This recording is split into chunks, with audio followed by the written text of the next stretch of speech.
Present perfect tense. क्या पढ़ेंगे हम? Present perfect tense. अच्छा बेटा, ये हमारा जीटीएम मेथड भी इसे कहते हैं, ट्रेडिशनल मेथड भी कहते हैं। हमने लास्ट टाइम प्रीवियस लेक्चर में ही पढ़ा था कि टेंसेस जो हमारा मेन फोकस जो सीखने का होता है, अब ये ओल्ड मेथड हो चुका है, लेकिन आपकी रीडिंग और राइटिंग के हवाले से ये आपके लिए बहुत फायदेमंद भी है। ठीक है बेटा, और राइटिंग स्किल्स के लिए बेहतरीन है। तो टेंसेस ये याद करने के लिए, टेंसेस समझने के लिए कुछ रूल्स की जरूरत होती है। टेंसेस मोस्टली तौर पे किस पे बेस करता है? बुनियादी किस पे? इसकी रूल्स पे। किस पे है? रूल्स पे। तो टेंसेस को पहले समझने के लिए सबसे पहले चीज क्या होती है? सबसे पहले नंबर पे हम क्या याद करते हैं या समझते हैं, पहचान करते हैं, जिसकी निशानी होती है, जिसको आप पहचान भी कह सकते हो। इंग्लिश में इसको सिंबल कहते हैं या आइडेंटिफिकेशन कहते हो। क्या कहते हो? आइडेंटिफिकेशन कहते हो। तो इसकी जो उर्दू में निशानी होगी वो क्या है? चुका। क्या होगा? जुमले के आखिर में क्या निशानी होगी इसकी? चुका है, चुकी है या चुके हैं। इसकी दूसरी दो तरह से इसकी मायना होती है, पहचान की जाती है। एक तो उर्दू में क्या होता है? ने के बगैर जुमला बनता है इसका, ने के बगैर, और ने के साथ। मिसाल के तौर पर अहमद जूस पी चुका है। या दूसरे लफ्ज हम कह सकते हैं, अहमद ने जूस पी लिया है। क्लियर है बेटा? दूसरा,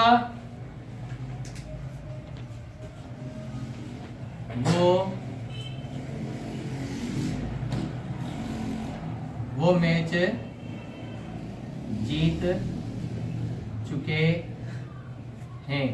या फिर क्या कहेंगे हम? उन्होंने मैच जीत लिया है। क्लियर बेटा? आप दो तरह से उर्दू में जुमले लिख सकते हो, लेकिन इसका जो जुमला होगा इंग्लिश में वो एक ही लिखा जाएगा, क्योंकि इन दोनों जुमलों का मकसद क्या है? एक ही है कि अहमद जूस पी चुका है या अहमद ने जूस पी लिया है। तो प्रेजेंट परफेक्ट हम टेंस ऐसे काम के लिए इस्तेमाल करते हैं जो at the time of present you have done something, you have completed something, an action which shows that a verb which shows that any action which has been completed in the present time is called present perfect tense। कोई भी काम आपके मौजूदा वक्त में हो चुका हो, ये 5 मिनट पहले हुआ हो, कोई काम आप कर चुके हो at the time of speaking, ऐसे टेंस को आप क्या कहते हो? प्रेजेंट परफेक्ट टेंस कहते हो। क्लियर बेटा? अच्छा, इसके अलावा अपनी तरफ से कोई और एक मिसाल दे सकते हो आप कि मौजूदा वक्त में कोई आपने काम मुकम्मल कर लिया है। मिसाल के तौर पर हम अपना काम खत्म कर चुके हैं। हम अपना काम खत्म कर चुके हैं। मैं एकेडमी का काम खत्म कर चुका हूँ। ठीक है, वेरी गुड। और कोई बताए? मैं घर का काम खत्म कर। अच्छा, खत्म कर चुका हूँ के अलावा और नए जुमले बना सकते हो। मैं साइंस का काम ले चुका हूँ। मैं कार चला चुका हूँ। मैं कार चला चुका हूँ। ठीक है बेटा, आप बताओ। मैं जूस पी चुकी हूँ। आप बताओ हमजा भाई। मैं स्कूल जा चुका हूँ। मैं स्कूल जा चुका हूँ। आप बताओ भाई। मैं एकेडमी जा चुका हूँ। ठीक है, और? मैं जहाज चला चुका हूँ। अच्छा, चलो ठीक है। और कोई बताए नया जुमला भाई? मैं साइकिल चला चुका हूँ। मैं साइकिल चला चुका हूँ। ऐसे जुमलों को हम क्या कहते हैं? प्रेजेंट परफेक्ट टेंस कहते हैं। ठीक है भाई? दूसरे नंबर में जो इसमें याद करने के लिए होता है वो क्या होता है आपका? रूल्स होता है। रूल्स में आप क्या याद करोगे? सबसे पहले हेल्पिंग वर्ब। क्या होगा? Helping verb. हेल्पिंग वर्ब बेटा इसमें आपके होंगे दो, हैज और हैव होगा। ठीक है बेटा? हैज इस्तेमाल होगा आपका he, she, it and singular name, जो एक नाम है बेटा, जैसे अली, काउ, बॉय एटसेट्रा। या हैव इस्तेमाल होगा बेटा I, we, you, they and plural name जो एक से ज्यादा नाम हो, जैसे अली एंड रेहान या फिर बॉयज। क्लियर बेटा? उसके बाद दूसरे नंबर पे जो चीज याद करने की वो क्या है आपका वर्ब है। क्या होगा? वर्ब। वर्ब की परफेक्ट टेंस है, चाहे वो प्रेजेंट परफेक्ट हो या पास्ट परफेक्ट हो या फ्यूचर परफेक्ट टेंस हो। इन तीनों में आपकी वर्ब की कौन सी फॉर्म इस्तेमाल होती है? Third form. क्या होता है? कौन सी फॉर्म इस्तेमाल करते हैं आप? थर्ड फॉर्म, जिसे आप पास्ट पार्टिसिपल भी कहते हो। क्या कहते हो आप? Past participle. मिसाल के तौर पे जैसे गो, वेंट, गॉन, या फर्स्ट फॉर्म के साथ आईएनजी लगाओ तो क्या होगा आपके? वो गोइंग। क्लियर है बेटा? जैसे मिसाल के तौर इसको हम क्या कहते हैं? आम समझने के लिए अपनी, इसको फर्स्ट फॉर्म, इसको आप सेकंड फॉर्म, इसको क्या कहते हो? थर्ड फॉर्म, और इसको क्या कहोगे आप? Fourth form. इंग्लिश में इसको कहते हैं हम प्रेजेंट, इसको कहेंगे पास्ट, इसको कहेंगे पास्ट पार्टिसिपल। क्लियर है? और इसको क्या कहेंगे हम? Present participle. क्या कहेंगे हम? Present participle. क्लियर है बेटा? तो यहाँ पे जो आप इस्तेमाल करोगे इस टेंस में, वो कौन सी फॉर्म होगी? ये वाली फॉर्म इस्तेमाल करोगे। क्लियर है भाई? तीसरे नंबर पे जो चीज याद करने की होती है वो आपका क्या होता है? सिंटैक्स, जिसको आप क्या दूसरे लफ्जों में क्या कहते हो? Sentence structure. मतलब सेंटेंस ऑर्डर क्या होगा? Subject plus helping verb plus third form of verb plus object होगा। क्लियर है भाई? अब तीसरे नंबर पर हम आ जाते हैं, जो चीज हमारे लिए है वो क्या है? यूसेज। क्या है? यूसेज। यूसेज में कि भाई आप, यूसेज का मतलब है इस्तेमाल करना। तीसरा वाला हमारा इस्तेमाल करने का है, ये तब होगा जब आपको निशानी याद हो, उसके साथ साथ उसी के बेस पर, उसी की बुनियाद पर, उसी हालात के मुताबिक जुमले हो, फिर उसके बाद क्या है? आपको रूल्स याद हो। ठीक है? अगर सब्जेक्ट आपका सिंगुलर है तो उसके मुताबिक कौन सा हेल्पिंग लगेगा? हैज लगेगा। अगर प्लूरल हो तो फिर कौन सा लगेगा? हेल्पिंग वर्ब हैव लगेगा। क्लियर है? अब ये चीजें याद होगी बेटा? उसके बाद वर्ब की थर्ड फॉर्म इस्तेमाल होती है हमेशा इसमें, चाहे वो पॉजिटिव हो या नेगेटिव हो या इंटरगेटिव साइड है, तीनों जुमले में थर्ड फॉर्म इस्तेमाल होगी। ठीक है बेटा? अब हम आ जाते हैं इस्तेमाल की तरफ। इस्तेमाल में पहला जुमला है अहमद जूस पी चुका है। अहमद। अब ये नाम क्या है? एक है, सिंगुलर सब्जेक्ट है, तो उसके साथ कौन सा हेल्पिंग लगेगा आपका? हैज। अहमद हैज। पीने को क्या कहेंगे हम? ड्रिंक। ड्रिंक की थर्ड फॉर्म क्या होगी बेटा? आप बताओ। Drink, drank, drunk. आप यहाँ पे क्या इस्तेमाल करोगे? ड्रंक।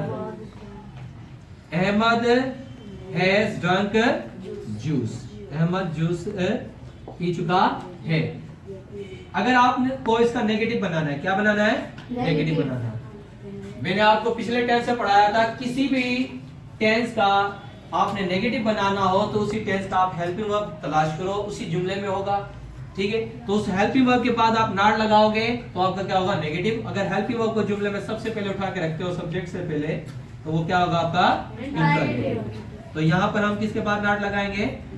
हैज के बाद। Ahmad has not drunk juice. Clear है? अगर सवालिया बनाना हो तो क्या करेंगे हम? इस हैज को क्या रखेंगे हम? सबसे पहले उठा के रखेंगे यहाँ पे। Has Ahmad drunk juice. ठीक है बेटा? क्लियर? अब ये हो गया अहमद के हवाले से। अब ये ऐसे ये जुमला हो या ये जुमला उर्दू में ये ऐसे लिखा हो या ऐसे लिखा हो, दोनों का जुमला क्या बनेगा इंग्लिश में? एक ही बनेगा। ये होगा। ठीक है? वो मैच जीत चुके हैं, वो को क्या कहेंगे इंग्लिश में? दे। क्योंकि यहाँ पे ज्यादा है बेटा। अगर मैं कहता हूँ वो मैच जीत चुका है तो आप क्या इस्तेमाल करते? ही। ठीक है? क्या होगा आप यहाँ पर? They have been won. They have won the match. आप बताओ भाई नेगेटिव क्या होगा इसका? Very good. They have not won the match. 5 का आप बताओ बेटा इंटरगेटिव क्या होगा sir? Have they won the match? Very good, have they won the match. अच्छा बेटा, इसके अलावा और भी इंट्रोगेटिव सेंटेंस बनते हैं, कुछ यूजेस हैं, उसको ध्यान में रखोगे तो आपको आसानी होगी जुमले बनाने में। Where, how, why, when. अच्छा, इनसे भी जुमले बनते हैं आपके इंट्रोगेटिव। क्या बनते हैं? Where, how, when, why and when. अच्छा, इनसे भी जुमले बनते हैं, हर टेंस में इस्तेमाल होते हैं तकरीबन। ये हर टेंस के अंदर इसको इस्तेमाल करते हैं। आप राइटिंग में भी इस्तेमाल करते हो, स्पीकिंग के दौरान भी। आप जब किसी से सवाल पूछते हो तो इनसे ज्यादातर सवाल पूछे जाते हैं। तो इनसे अगर आप किसी भी टेंस में इस्तेमाल कर सकते हो। इनका बनाने का तरीका क्या है कि जो आप हेल्पिंग सवालिया जुमला बनाते हो, कौन सा इंट्रोगेटिव सेंटेंस बनाते हो, वहां पे हेल्पिंग वर्ब से पहले इनमें से कोई भी उठा के रखोगे, वो भी आपका इंट्रोगेटिव हो जाएगा। मिसाल के तौर पर, where has Ahmad drunk juice, Ahmad juice कहां पी चुका है। How has Ahmad drunk juice, Ahmad juice कैसे पी चुका है। Why has Ahmad drunk juice, Ahmad juice कैसे पी चुका है, माने क्यों पी चुका है। When has Ahmad drunk juice, Ahmad juice कब पी चुका है। इसी तरह अगर मैं यहाँ पे लगा देता हूं, why have they won the match, वो मैच क्यों जी चुके हैं। अगर यहाँ पे मैं हाउ लगा देता हूं तो क्या मायना आएगी, आप बताओ फैसल। हाँ हाँ बताओ। वो मैच क्यों जीत कैसे जीत हाउ हाउ वो मैच कैसे जीत। अगर मैं यहाँ पे वेयर लगा देता हूँ तो क्या मायना आएगी, वो मैच कैसे जीत। वेयर की माने क्या, वेयर की माने क्या भाई, कहाँ। कहाँ। Where have they won the match, वो मैच कहाँ जीत चुके हैं। How have they won the match, वो मैच कैसे जीत चुके हैं। Why have they won the match, वो मैच क्यों जीत चुके हैं। क्लियर है, सबको समझ आ गया बेटा। चलो बेटा नोट कर।